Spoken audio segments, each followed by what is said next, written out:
Hello and welcome to Searching for Service, brought to you by Rotary District 5950. I'm your host, Kelly Kirk. We are her co-hosts, Joe Kirk and Chad Larson. I was like, where are you going with this? Before we share who our guest is for today's episode, Joe's going to remind us of our show's purpose. Yeah, here at Searching for Service, we are committed to highlighting and uniting servants through stories of service. And what we mean by that is we have great people on. They tell a lot of great stories, a lot of great opportunities to serve, get excited. And we don't really care how you serve as long as you serve. Mm-hmm. Obviously, we think Rotary is the best vehicle for that. But, get out there and serve. Yeah. And so speaking of servants of service, we had Natasha Grad on, and she is the president of Rotaract Club for Dakota County Technical College, right? Yep. Yeah, she was great. Super Really inspiring. Good about mental health and her journey. Yeah. So stay tuned. Yep. You guys will enjoy it. I'm Kelly Kirk. I'm Joe Kirk. And I'm Chad Larson. We'll be back.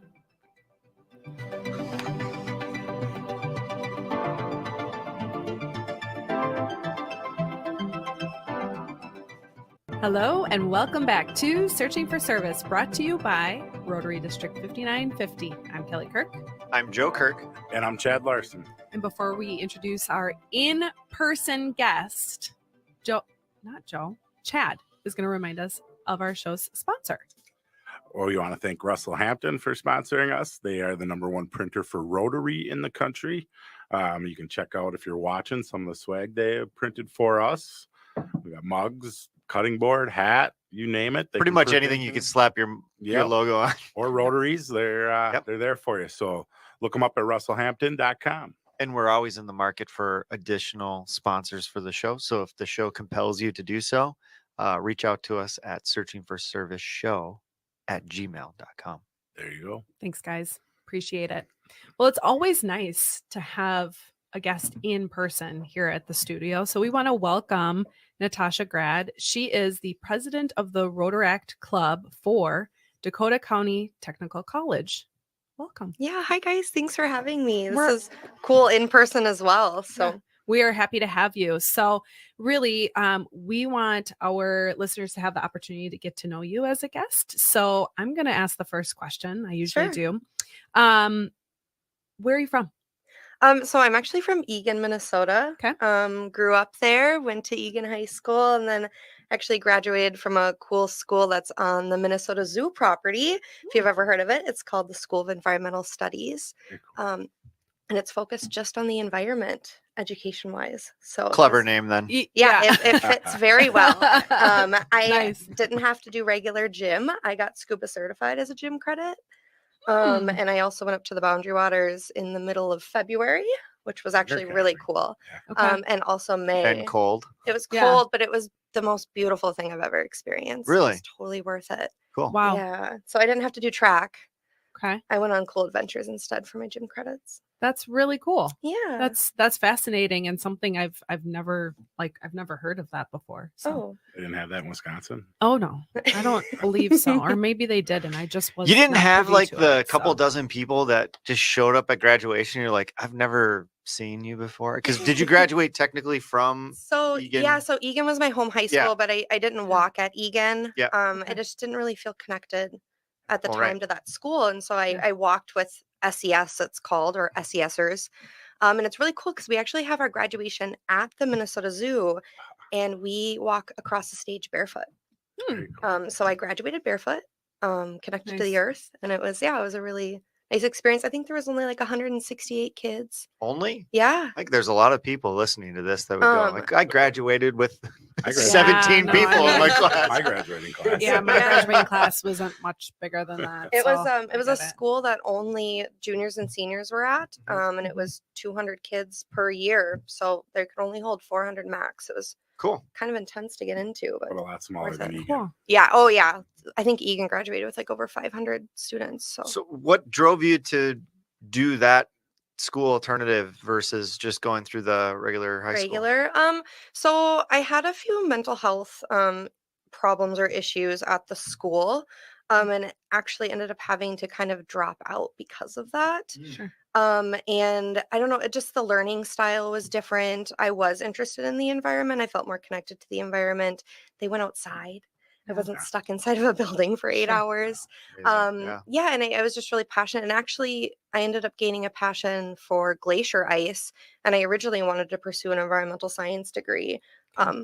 And study just glacier ice because they had a program where you'd go up to the Arctic for 6 weeks. Wow. And since I'm scuba certified, Yeah. I'd be able to like collect ice samples and scuba dive in the Arctic. And then I was going to minor in photography. Okay. But there's no job security in that right now. Yeah. So. That's incredible. Yeah. I've It never, is. I'm still scuba diving in the Arctic. Yeah. Got me. Well, I think what's Not on the really bucket list, cool Chad? about it, Natasha, is that I don't know. it's kind of shedding light to the fact that there's always alternative Mhm. options. Yeah, No for matter sure. what, you can always pivot one way or the other, and there's going to be something for you to Yeah. do. So, Well, and I that's think really- we'll get into really more cool. of the mental health aspects a little Yeah. bit later in the interview. But what kind of drove you to explore that? Like, I find this kind of actually really fascinating. Like to talk about. explore the SES school. Yeah. Yeah, so just the way they did everything. So instead of like having 50-minute period classes, they're like 3 hours and you're Okay. in a room with 100 students, and it was more Hmm. like college. So we Mhm. didn't have to like raise our hand to go to the bathroom. It was Yeah. more of a lecture based, and it was more on philosophical types of education. Like my whole senior year was based on the question, how then shall we live? Mm. And that was my final. I ended up having to write a toxicology report that was like 44 pages long on DDT and infertility. I had to do like a project where it would last longer than me, Mhm. and kind of like an end of the year project, which I did reverse graffiti, which is really cool if you've ever Hmm. heard about it. No. Um, I think Tell I us have, more. but yeah, Yeah, yeah. so- Let's just pivot into that. Sure. So reverse graffiti is really cool. And sometimes it actually looks like actual graffiti. And so cities will paint over it, which is kind of ironic. Mhm. But what happens is they take a stencil and they power wash inside the stencil and then remove it from the wall or the sidewalk or whatever. And it leaves an image because they cleaned off the dirt, the grime that was collected over the years. Okay. So not only does it show how dirty the world is Yeah. from us, but it Yeah. also it's a way to do artwork and kind of do something that's not as invasive with paint. They also do it with like a mixture of sometimes you'll see like murals done where it'll be greenery and almost looks like a plant is growing on a wall. They'll use that as well as like a paste to the wall, and create an image that way. So yeah, that was what that project was on. And then we had to write an ethics paper that we wrote when we first got there, and then write a reflection on that ethics paper and see how our ethics changed environmentally. Yeah, it was really impactful. I love the thinking behind it. Yeah. It requires you to challenge your own beliefs and Yeah. the way that you the way that you perceive the world, and that Well, there's and more than one option. And we covered challenging topics that you wouldn't see in a normal high school. I mean, I had to study different religions when we had conversations about different religions and how that environmentally impacts everybody. Mhm. We talked about, the overpopulation of the world and, what should we do about that? What is ethically correct in order to do population control, and looked at all the history of that. And That's fascinating. yeah, so you have these, 17, 18-year-olds discussing these really intense, high topic Mhm. questions. And I just feel like it really propelled me to kind of think larger than just my little community, and really pushed me to be a little bit farther and say, hey, look I can do this. Like, what's stopping me? Yeah. That's cool. I am a little like mind blown right now, to Yeah, be honest yeah. with you. So it's Sorry, we kind of a little different direction. no, but- no, it's No, okay. this is It's challenging the cool my thing about the thought show. We go process, wherever we want. right? Yeah. It's challenging my thought process, and since I'm pretty far removed from the high school scene, but you still have the narrative that's in place on like this and then this and then this. Yeah, and what then you're this. supposed to do, right? Right. Yeah. Right. Exactly. Yeah, well, while everyone was learning, American history and stuff, I was learning how to survive in the winter. I was Yeah. learning how to build fires, build shelter, how to identify plants. So when the animals. zombie apocalypse comes, we're calling We you. Give me a call. need to connect with you. Yeah. We're gonna go scuba We diving need with to become your best friend. Yes. We will live underwater. It's fine. Yeah. I know when we talked off air, so you also have, for most of your life, participated in pageants, right? Yeah, I have. I've been doing pageants for over 15 years, Cool. which is really cool. And I'm not the stereotypical pageant person, as I have a huge tomboy side to me, which is why I was put into pageantry. In my own personal life, like I drive a really cool sports car. Nice. It's a Nissan 350Z convertible, 6-speed. Okay. I've got a couple motorcycles, just kind of like those stereotypical things you would not I'm not imagine. gonna- One's not enough for you. No. Yeah. I have like a CBR sports bike, but then I also have a Honda Grom, which is kind of more like a little pit bike. Okay. It's just kind of fun to. For our listeners who Yeah. are not actually like here in studio to physically see Natasha, when she walked in, my first thing that I noticed were her shoes, which are high heels and they're sparkly. So when you're hearing all of this, it's like it challenges And again. they're pink. And I drove here. I just want everyone to know I drove stick here in these shoes. So it is possible. That's awesome. It's awesome. Okay, but so back to the pageant. Yeah. So, Pageantry. when I was a child growing up, I was a huge tomboy. And my grandmother, bless her heart, was like, Natasha, you need to start acting more ladylike. You're getting older, I'm going into middle school. You need to start, acting like a lady. You're going to be a young woman soon. We need to start working on your manners. And so my grandmother signed me up for the local Miss Egan pageant. Was the Nice. first time I was wearing heels, first time in really a dress. I tripped going up the stairs onto the stage. My Like gosh. it was like the worst thing I could think of. I was really shy. I never really interacted with other women in my life because it just made me uncomfortable for some reason. I guess maybe I wasn't into the same things they were. I tended to hang out with more men, more boys. And and so I did the whole program. Which actually was really funny. And I didn't realize until I started doing Rotaract and Rotary events that the Egan Rotary was actually part of a sponsor for Miss Egan back when I originally did the pageant. Interesting. Yeah, crazy how life does that. Yeah. Coming full circle at you. Yeah, so I ended up winning the Queen title for my age division. Don't know how that happened. And then all of a sudden, my next year was a whirlwind of going to multiple different events around the Twin Cities metro, parades, coronations, volunteer events. I got to meet so many people. It forced me to, go up to a strange group of women, young girls, and introduce myself and start a conversation. So it really forced me to get out of my shell and start to be a little bit more not shy and maybe a little bit more ladylike. And it was a great experience. I kind of have a funny story with that. So I don't know why. They gave us all white dresses, evening gowns. And I love food. And so there would always be food. I'm like, I know where this is going. There would always be food at these coronation events, and like the worst type of food. I'm talking like little Spaghetti desserts. and And I'm like, I always kept spilling everything. So my director actually ended up making me a bib that we would carry around with us. So whenever we'd eat somewhere or whatever, I would have my royal bib on to cover the white dress. And I never wore a white dress again My for that reason. But yeah, so I ended up I don't falling... wear white shirts either. You're so funny. I don't. Anyways, proceed. So I ended up falling in love with the year of service that comes with the crown. Okay. And I was hooked after that. I tortured myself and put myself through the pageant portion in order to get that year of service. And throughout the years, I kept doing it. I ended up being Miss Egan my senior year of high school, which was a really cool experience.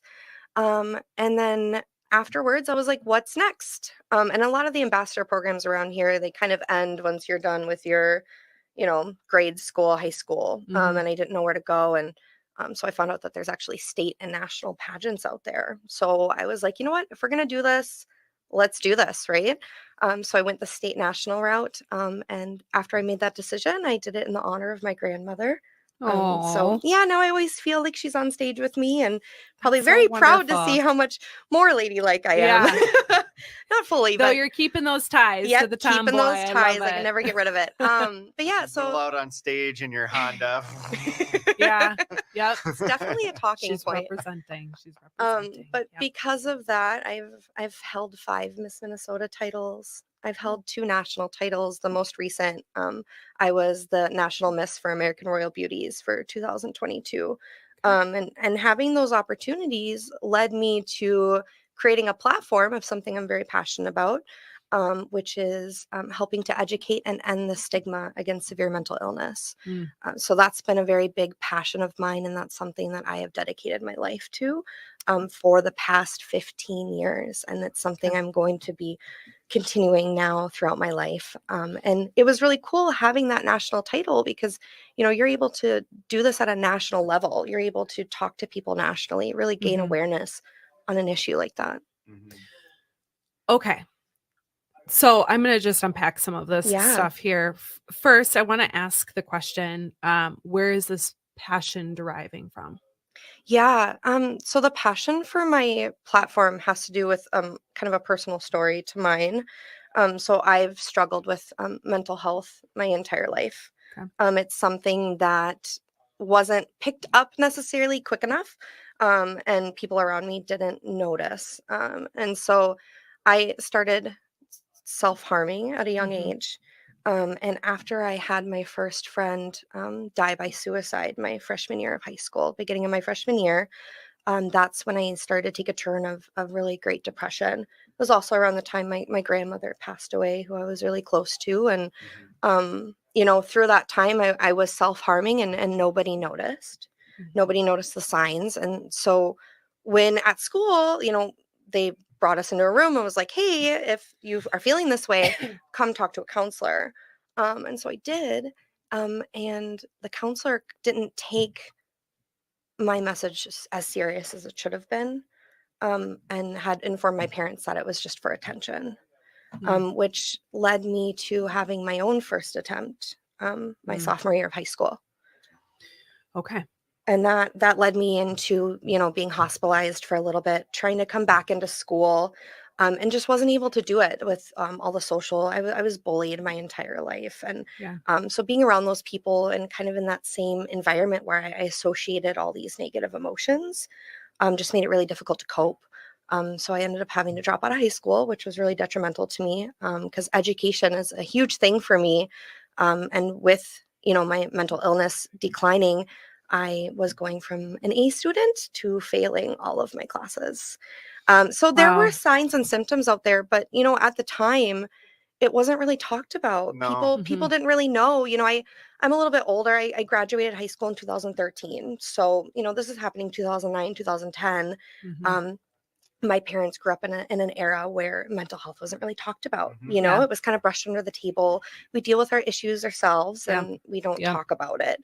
And so after my first attempt, it kind of spooked my parents a bit. All of a sudden it resonated a little bit more. Like, where did this come from? Woke them up. Yeah. And so then it led to a really long recovery, where I was originally diagnosed with depression and anxiety and was told that I'll grow out of it. So that gave me hope, like, hey, I'm going to become an adult. Everything's going to be fine. I'm going to be normal. It's fine. But at the time I'm wondering, okay, like, why am I having these thoughts? Why am I wanting to hurt myself? Why, why do I hear things? Why do I have auditory hallucinations? Like, what is going on? It can't just be depression and anxiety. Yeah. And so then I had my second attempt, my junior year of high school. And ended up for a little bit leaving SES and going to a special school for therapy.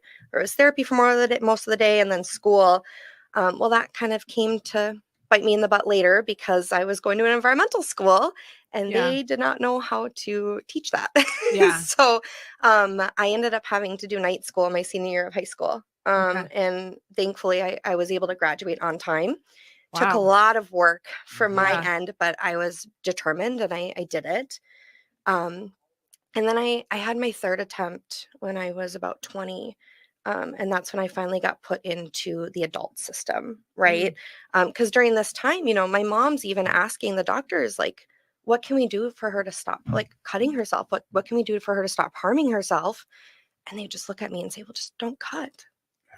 what are you going to like? There's nothing you can do with that.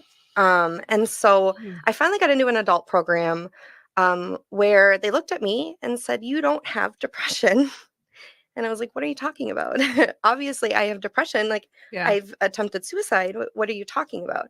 And I was then properly diagnosed with what I have now and was informed that I have what's called borderline personality disorder. Mhm. Mm-hmm. And I also have bipolar disorder, Okay. CPTSD, and anxiety. And then they Okay. threw in seasonal depression because, we live in Minnesota. So, and and when I got Just to that, feel Yeah. welcomed with yeah, of everybody Yeah. else, course, right? Yeah. it's everyone else here has it. It was just kind Yeah. of thrown in at the end, just a little kick. Yeah, so it was kind of like, what is this? I've heard of bipolar, but I had a stigma against it, right? Yeah. Oh my gosh, those people are scary. They're violent. Nobody wants to be with those people. And Mhm. what is this borderline personality disorder? What is BPD? So I did my own research, right? Mhm. Bad mistake. Should have never done that. And I just saw all this negative stuff online, this very Mm. big stigma around people, especially with borderline. And borderline ended up being kind of like the main mental illness that shows itself more in my life. I got diagnosed with bipolar because I experience intense mania and depressive episodes. Mm-hmm. And so I was like, okay, well, the things that people are saying is, you can't love somebody with BPD. They're very draining. They're just gonna destroy your life and kick you to the curb. And the things I was reading, it was like making me feel like I'm unlovable or Mhm. Yeah. I'm not going to be able to accomplish anything in my life. And I looked at my life and said, well, that's not possible. Like, look at everything I've been doing so far, Yeah. and so I wanted to change the stigma, right? I wanted to educate people. And before this, my platform was just strictly about mental health, like raising awareness. I've lost multiple friends to suicide. Most recently, just this past December, I ended up having a Wow. friend die by suicide. So it's a very continuous thing. And not only my life, but other people, just being in a room of strangers, at least one person has known somebody or has Mhm. been associated with someone who has died by suicide. Yeah. And so originally it was just to get that message out there. But now with my new diagnosis, I added to end the stigma against severe mental illness, because, I started to be more open with people about it and had lost some friends, Yeah. had lost some people in my lives because of my diagnosis. Sure. And it led into a lot of therapy. I tried to do certain routes, certain medication. It's very difficult to figure out what medication works. And The I'm balance, I'm sure, can yes, be and very I'm challenging. still even struggling with medication and trying to be on it for a long enough time for it to actually make effect. And Mhm. it's called med management.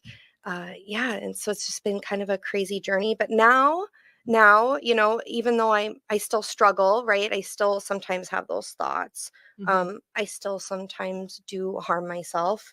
Not that I want to, but sometimes you slip up. It's kind of like an addiction. Yeah. It happens. I just have to be gentle with myself, and I make sure I have the resources around me. I'm in therapy twice a week. I do a group dialect behavioral therapy on Mondays, and then I see an individual therapist on Wednesdays, and also have the support and kind of that team and a safety plan in place for when I am having like what I call an episode, or I'm Mhm. not, really there. I'm when that happens, your mind kind of goes to a different Mhm. area and you're not Yeah. yourself. And I sometimes don't even remember what happened. Sure. So Something I want to hit on yeah. is when you were telling your story here, something that you said that really stuck with me was when you were able to almost like watch yourself and then go, oh, that's not and you kind of contextualized it with a lot of the stigma that you saw, Hmm. doing your own research, and you were like, well, that's not my life. That's Yeah. that's not how did you get there? Because I Yeah. could see it so easily being like, see, Yeah. this is why I'm Yeah. feeling all of this. Of course, I can't be anything. But like, what Mhm. got you to where you could Overcome. look at your situation from an objective standpoint instead of being so locked into it? Because that's got to be something that is difficult to It do. is, Sure. and it's still something I struggle with every day. Mhm.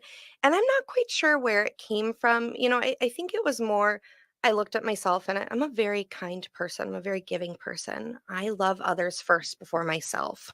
My mom raised me to be very kind. Growing up, my mom was disabled.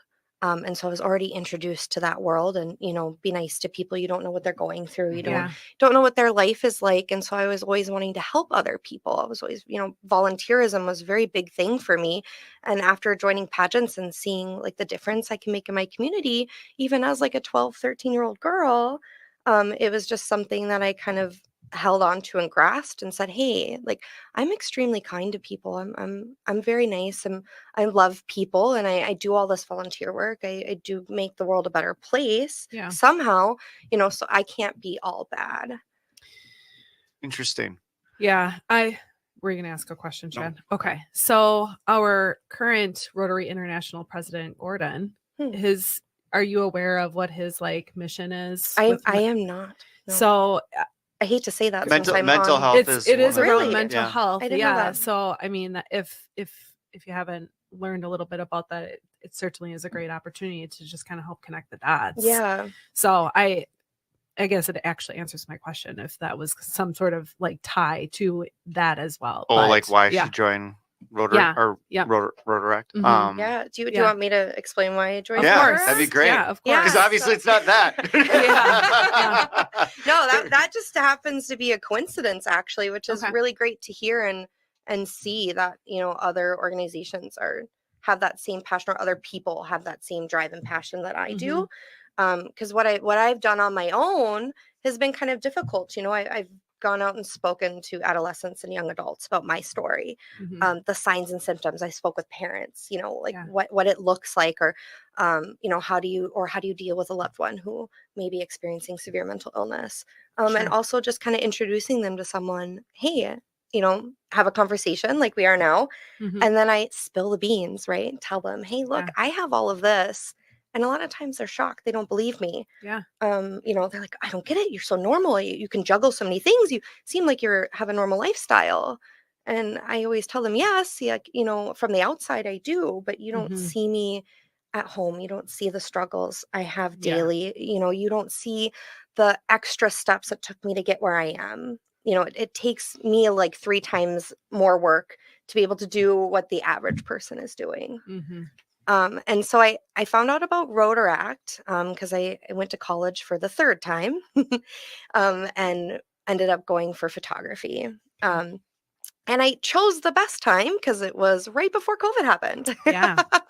And so, second semester, I'm going full time. Never thought I'd be able to do school full time because I, at the time, was never able to hold a full-time job. So full-time school was kind of challenging for me. And then lockdown happened, and I'm supposed to be taking pictures of people and, doing that. So the program got, paused for momentarily, and I ended up working on a minor in entrepreneurial business. And it led me down a path of digital marketing, which is really cool. And now, I completed my associate's degree, which I never thought I'd be able to actually get a degree anyway. And now I have an associate's in photography and a minor in entrepreneurial business. And this spring, I am about to graduate with another associate's in digital marketing. Very nice. And so my last year of college, with COVID happening and things slowly starting to open up, this past year has kind of been really the first year that we've been fully open, right? Things have kind of gone back to normal. We still have like online programs. Like my digital marketing program is strictly just online. But I wanted to get active in school. So I do way too many things now. I'm the campus liaison for the Student Senate. You keep yourself busy. There I do. Well, I have a saying, I'm too busy to be sad. But yeah, so I do that. One of my friends, really good friends, Alexis, that I met through school, introduced me to Brett, my advisor, and said, hey, look at Rotary. Like, they volunteer, they do a lot. And she knew about my background with pageants. And at the time, I had just passed my national title, and I was like, I kind of need a break from pageants. I need a break, kind of figure out what my next steps are, where I want to go. And got introduced to Rotaract, and it was kind of that outlet for me to still have that volunteer outlet without having to have a title and that pressure of an added thing while I'm trying to just finish my education. So I was introduced to that, ended up learning kind of about what the club at the school does. And, I'm the kind of person that if I'm going to do something, I'm going to fully do it. So I was like, you know what, let's just go for it. Let's run for the president position. Nice. And I ended up getting You sound like a lot of Rotarians Yeah. that are. Yeah. And I've done that with a Kind lot of other innately in us. things, other things on campus. I'm part of the Alumni Foundation board now. I'll be staying on that after I graduate. I'm the president for the Minnesota State Chapter for Business Professionals of America. I'm on the executive board for Pi Theta Kappa, which is our honor roll society. I do social media for them. Also help do some social media at the school. So very, Wow. very, very involved. I've always lived a very busy schedule. And so now that pageants weren't a thing, I wasn't having, 10 appearances a week anymore. I needed to fill my free time with something else. And I ended up really like getting to know Brett and getting to know kind of his passions, and told him about my platform, and he was like super supportive, and I just hit the ground running. And I think this is like the most active our club has actually been at the school. We do a minimum of one volunteer event a month.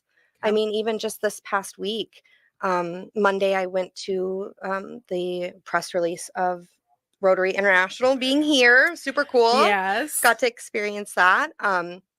Tuesday night, we did a Feed My Starving Children at a mobile pack, which was super cool. It was at a church in Lakeville. And then Wednesday morning, we went to, with Rosemount Rotary, they held kind of an informational session about fentanyl and the experiences that our state is having with it. So, and then now I have this today. So like my whole week has been full of just Rotary events. If that kind of gives you a taste of how active we've been as a club. Yeah. But yeah, that's how I got involved in Rotaract. And now, I really enjoy it, and I see it's something that after I graduate, I want to pursue, and I want to get into a Rotary. And once again, I'm going to run for president. So Edina Morningside is always taking new members. Okay. In case you were wondering. But there are many wonderful clubs. Yes, there are. Yes. And perhaps you choose it based as long off as it's a in District specific 5950. location. Yeah. So I have a couple of questions. Sure. And I'm taking a peek at the time too. So I'm going to be We're cognizant good. of that. Yeah. But first, with pageantry, there has, like, my grandmother took me to a lot of pageants in the small town of La Crosse, Wisconsin. Okay.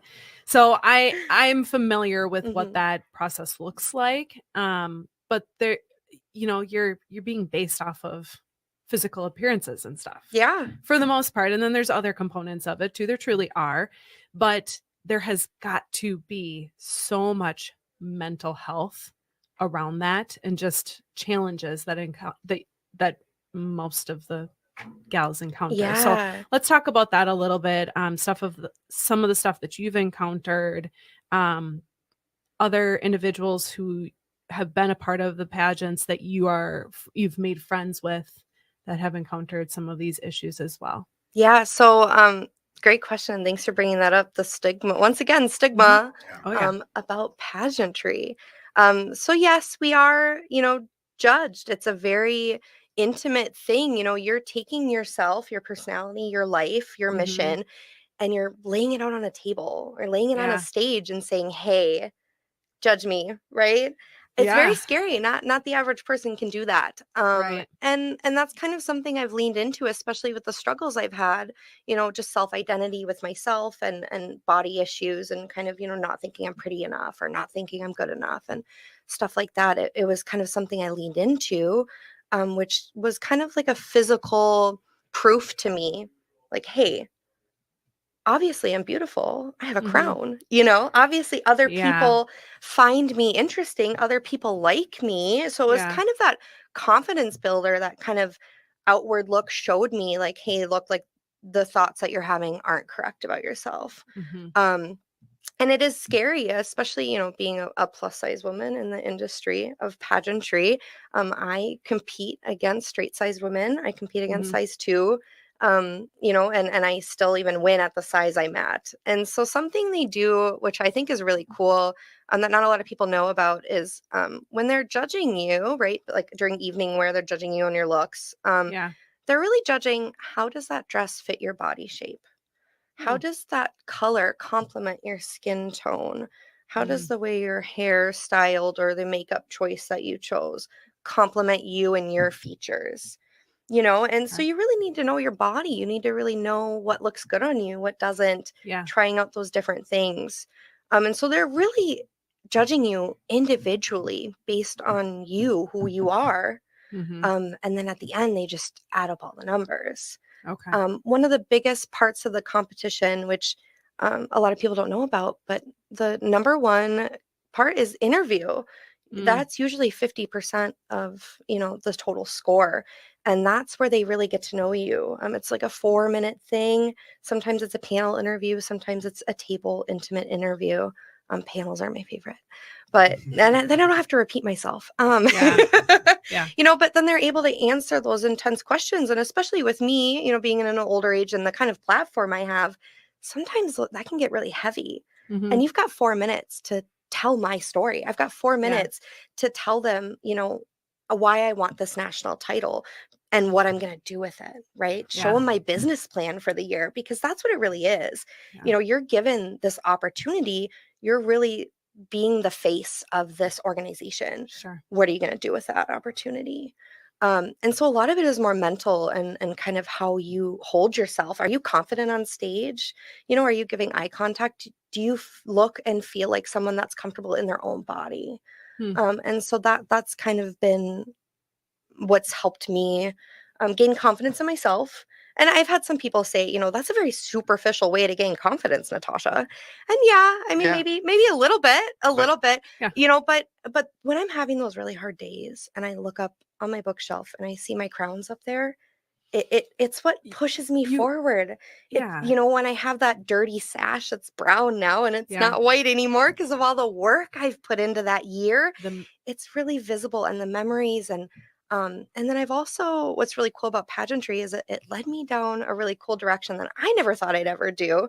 And I was able to walk in New York Fashion Week. And I have actually walked in New York Fashion Week 4 separate times. And I was part of the first ever completely plus size fashion show for New York Fashion Week. Wow. So once again, able to end those stigmas, break those barriers and have that kind of crazy experience. Like, who gets to say that they've, done that?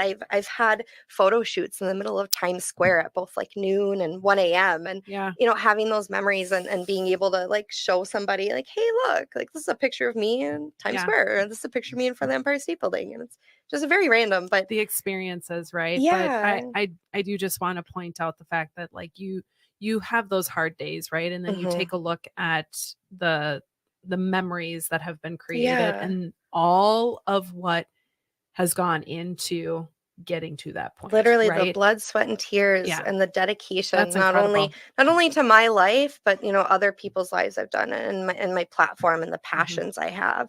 It's kind of what really fuels me when I'm having those stuff. Of course, sometimes I need my cat or somebody else to help remind me of those things. But it's just kind of nice to have that in the background. I had another question, but I was so enthralled with the fact that you got to go to New York Fashion Week that I completely forgot.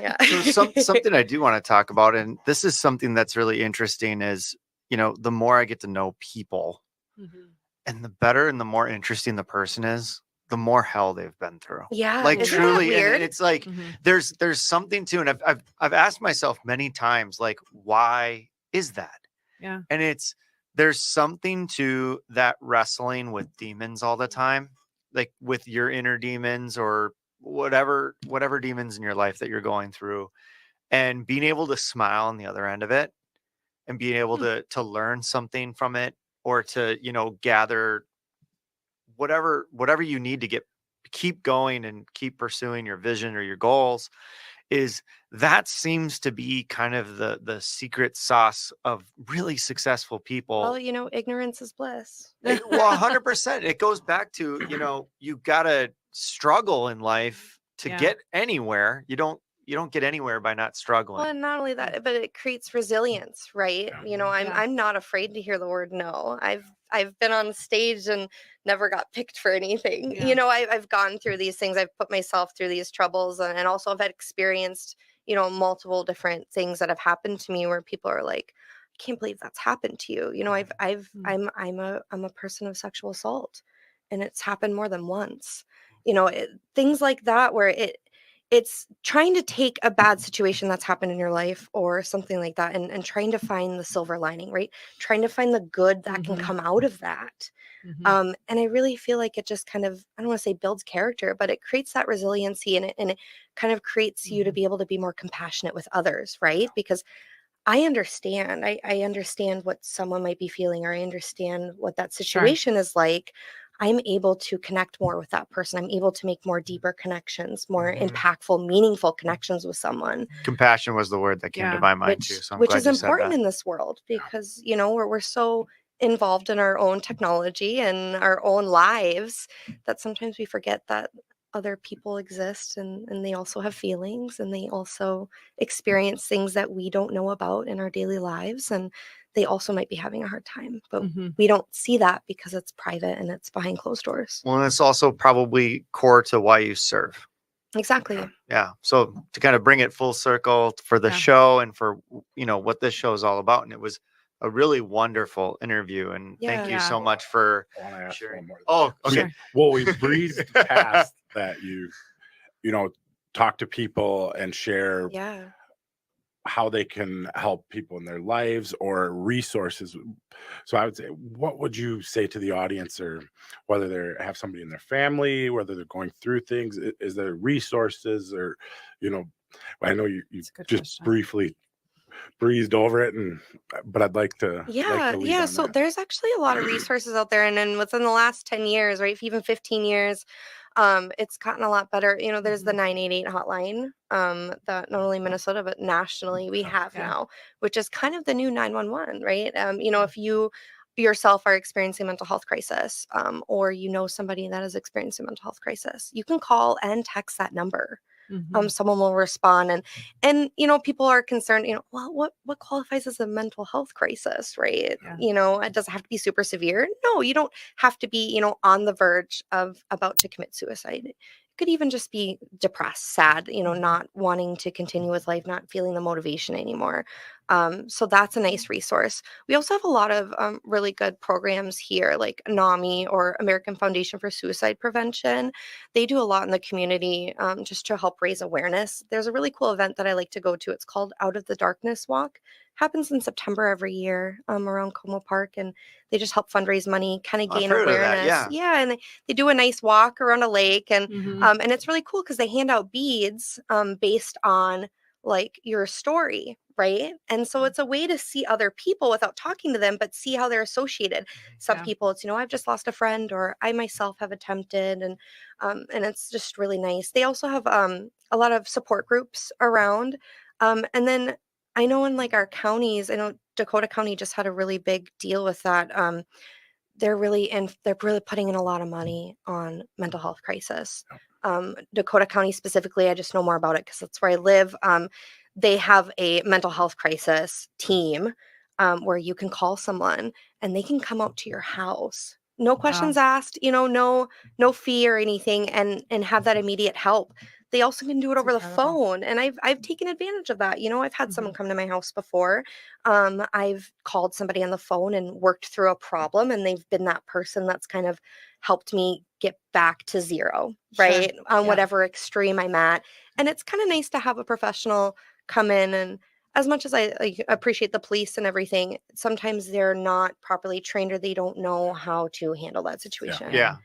Another thing you can individually do is they have some trainings, right? One of the trainings I went through is called Mental Health First Aid. It's an Australian thing that they're trying to bring to America. So it's very vastly new. And I've been certified for a year. It lasts for 3 years. But it kind of goes talking about like, what are the signs of seeing someone who's having a mental health crisis? What do you do, right? Kind of informing people that don't be afraid to ask somebody, look at them in the face and say, are you thinking of killing yourself? Because there's a very big stigma against that, saying that if you mention suicide to somebody or you ask them those questions, they're more likely to die by suicide, which is not true.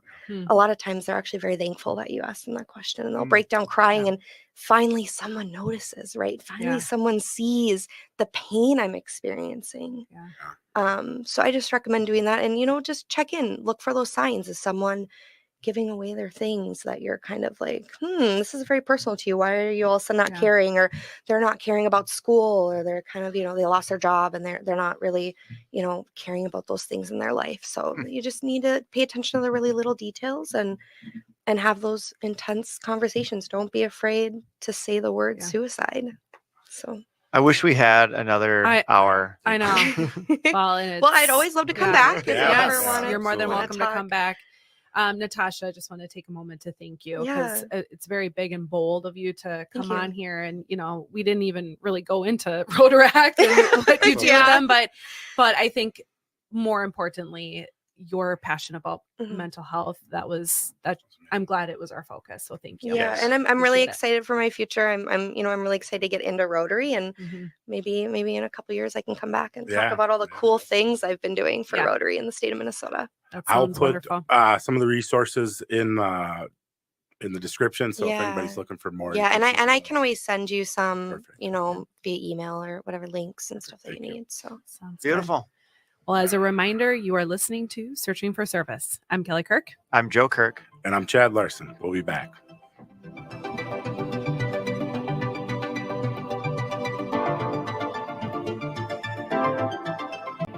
Hello and welcome back to Searching for Service, brought to you by Rotary District 5950. I'm Kelly Kirk. I'm Joe Kirk. And I'm Chad Larson. That was an incredible interview. Ooh, Tough topic. Tough topic. Very brave and bold. And yeah, we really want to thank Natasha for being willing to speak. And obviously she has a background in speaking about it. But well, and I don't know about you. I mean, I'm sure that we all identify it on some level. Absolutely. You know what I mean? Maybe not the same level as she does, but on some level we identify with it. Whether it's mental health and, the different components of that, or it's anxiety or just kind of stepping up. But I mean, think about all the stuff that she accomplished in spite of that. Yes. So that just shows you and all continues out there. to. So it was really Work great. your gifts. Yes. Really great to have Natasha on, and we appreciate her kind of stepping into the, this realm of podcasting with us and speaking on behalf of it. So absolutely. Well, thank you to all of our listeners for tuning in and listening to Natasha. I'm your host, Kelly Kirk. I'm Joe Kirk. I'm Chad Larson. As a reminder, it's time to stop searching and start serving. We'll see you next week. Can't wait.